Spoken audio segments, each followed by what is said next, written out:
बाबा महाकाल की कथा। शिव के 12 ज्योतिर्लिंगों में सबसे प्रसिद्ध ज्योतिर्लिंग बाबा महाकाल का माना जाता है। वैसे तो ये शिव का तीसरा ज्योतिर्लिंग है। हिंदू धर्मशास्त्र के अनुसार भगवान शिव को मृत्युलोक का देवता माना जाता है, इसलिए वो अवतार न होते हुए स्वयं साक्षात ईश्वर है और कालों के काल होने के कारण उन्हें महाकाल कहा जाता है, जिसका न कोई आरंभ है न ही कोई अंत है। तब आइए शुरू करते हैं महाकाल की उत्पत्ति की कथा। अवंतिकाया विहितावतार मुक्ति प्रदानाय च सज्जनानाम अकालम मृत्योः परिरक्षणार्थ वंदे महाकाल महासुरेशम। भावार्थ, जिन्होंने अवंतिका नगरी उज्जैन में संतजनों को मोक्ष प्रदान करने के लिए अवतार धारण किया है, अकाल मृत्यु से बचने हेतु मैं उन महाकाल नाम से सुप्रतिष्ठित भगवान आशुतोष शिव की आराधना, अर्चना, उपासना, वंदना करता हूँ।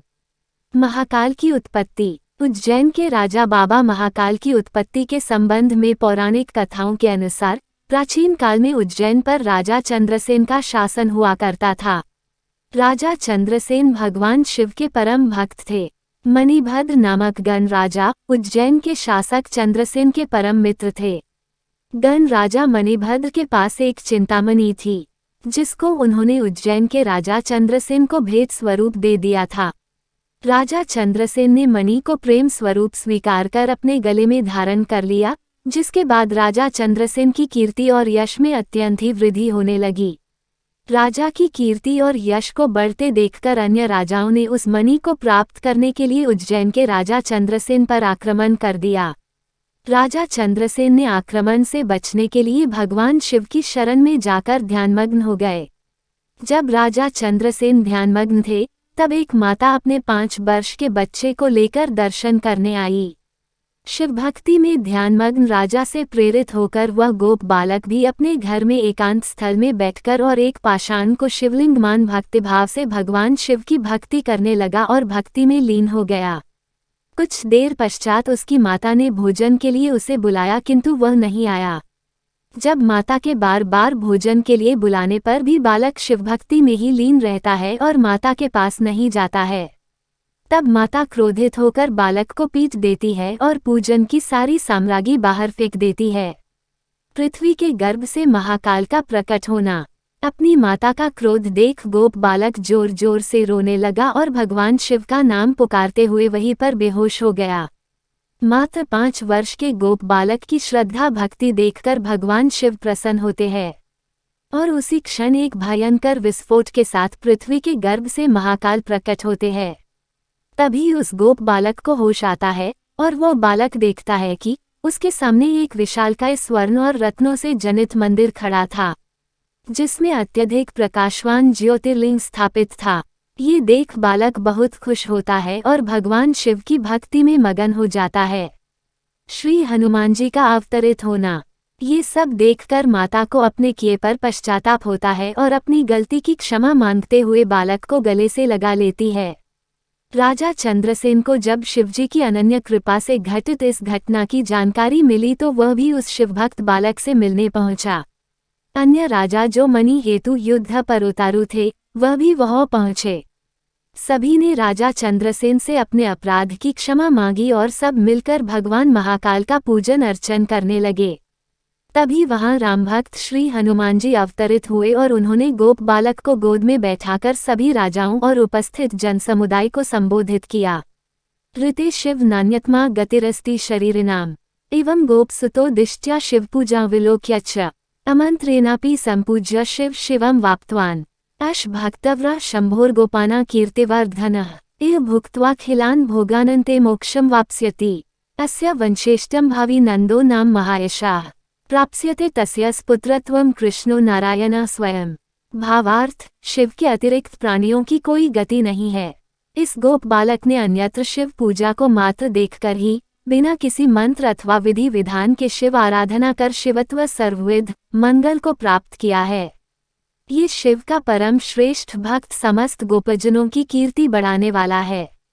इस लोक में यह अखिल अनंत सुखों को प्राप्त करेगा व मृत्योपरांत मोक्ष को प्राप्त होगा।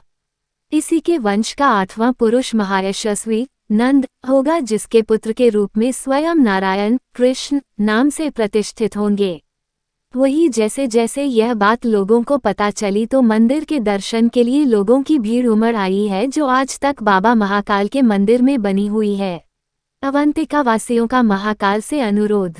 पौराणिक कथा और बाबा महाकाल की उत्पत्ति के संबंध में शिव पुराण की कोटि रुद्र संहिता के 16वें अध्याय में तृतीय ज्योतिर्लिंग बाबा महाकाल के संबंध में सूत जी द्वारा महाकाल की उत्पत्ति के संबंध में एक कथा का विस्तार पूर्वक वर्णन किया गया है। कथा के अनुसार प्राचीन काल में एक अवंतिका नामक एक रमणीय नगर था।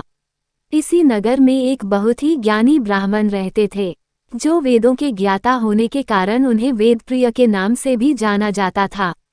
वेदप्रिय एक ज्ञानी और कर्मकांडी ब्राह्मण था और उनके 4 पुत्र थे। वेदप्रिय भगवान शिव के परम भक्त थे। वह प्रतिदिन भगवान शंकर के पार्थिव शिवलिंग का निर्माण करके उनकी आराधना किया करते थे। उन दिनों रत्नमाल पर्वत पर दूषण नामक एक राक्षस रहता था। उसने ब्रह्माजी से वरदान प्राप्त कर समस्त मनुष्यों के धार्मिक कार्यों में विघ्न डालने की कोशिश किया करता था। दूषण ने अवंतिका वासियों को धार्मिक कार्यों को न करने की बात कही, परंतु अवंतिका वासियों ने उसकी आज्ञा का उल्लंघन किया, जिससे क्रोधित होकर अवंतिका वासियों पर दूषण ने अपनी सेना के साथ आक्रमण कर दिया। तब वेदप्रिय ने भगवान शंकर के पार्थिव शिवलिंग की शरण में जाकर समस्त अवंतिका वासियों की रक्षा के लिए प्रार्थना किया। भगवान शिव का महाकाल रूप तब पार्थिव शिवलिंग काल के गर्भ अर्थात पृथ्वी के गर्भ में समा गया और वहीं पृथ्वी के गर्भ से महाकाल का उदय हुआ। विकट रूपधारी भगवान शिव ने अवंतिका वासियों को आश्वस्त किया और एक गगनभेदी हुंकार भरी, मैं दुष्टों का संहारक महाकाल हूँ, और ऐसा कहकर उन्होंने उसी क्षण दूषण व उसकी हिंसक सेना को भस्म कर दिया। तत्पश्चात भगवान शिव ने अवंतिका वासियों को वरदान मांगने को कहा। तब अवंतिका वासियों ने भगवान से सदैव रक्षा का वरदान मांगा और ने प्रार्थना किया, महाकाल, महादेव, दुष्ट दंडकर प्रभो, मुक्ति प्रयच्छ शंभो संसाराम्बुधिता शिव, अत्र लोक रक्षार्थ स्थाव्यम हि त्वया शिव, स्वदर्श कान नरांशंभो ताराया त्वं सदा प्रभो। भावार्थ, हे महाकाल, महादेव, दुष्टों को दंडित करने वाले प्रभु, आप हमें संसार रूपी सागर से मुक्ति प्रदान कीजिए, जनकल्याण एवं जनरक्षा हेतु इसी स्थान पर निवास कीजिए एवं अपने इस स्वयं स्थापित स्वरूप के दर्शन करने वाले मनुष्यों को अक्षय पुण्य प्रदान कर उनका उद्धार कीजिए।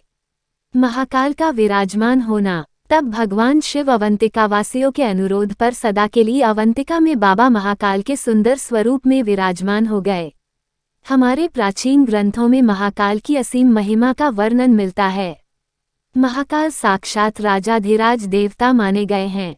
महाशिवरात्रि के दिन समूचा शहर शिव में हो जाता है। चारों ओर बस शिव जी का ही गुंजन सुनाई देता है। सारा शहर बाराती बन शिव विवाह में शामिल होता है। अगले दिन अमावस्या को सेहरे के अत्यंत आकर्षक दर्शन होते हैं। नयनाभिराम साज सज्जा के बीच एक उत्सव धूमधाम से संपन्न होता है। भगवान शिव की यह नगरी भक्ति रस में आकंठ डूबी नजर आती है। नोट: ये तमाम जानकारी जनरुचि को ध्यान में रखकर दी जा रही है। ज्योतिष और धर्म के उपाय और सलाहों को अपनी आस्था और विश्वास पर आजमाएं। कंटेंट का उद्देश्य मात्र आपको बेहतर सलाह देना है। इस संदर्भ में हम किसी प्रकार का कोई दावा नहीं करते हैं। अगर आपको हमारा वीडियो और हमारा कंटेंट पसंद आ रहा है तो कृपया करके हमारे वीडियो को ज़्यादा से ज़्यादा लोगों तक पहुंचाएं और वीडियो को लाइक करें, साथ ही सब्सक्राइब भी कर दो, जिस पर आप सभी को नोटिफिकेशन टाइम पर प्राप्त होगा और हम भगवान का स्मरण कर सकेंगे। धन्यवाद।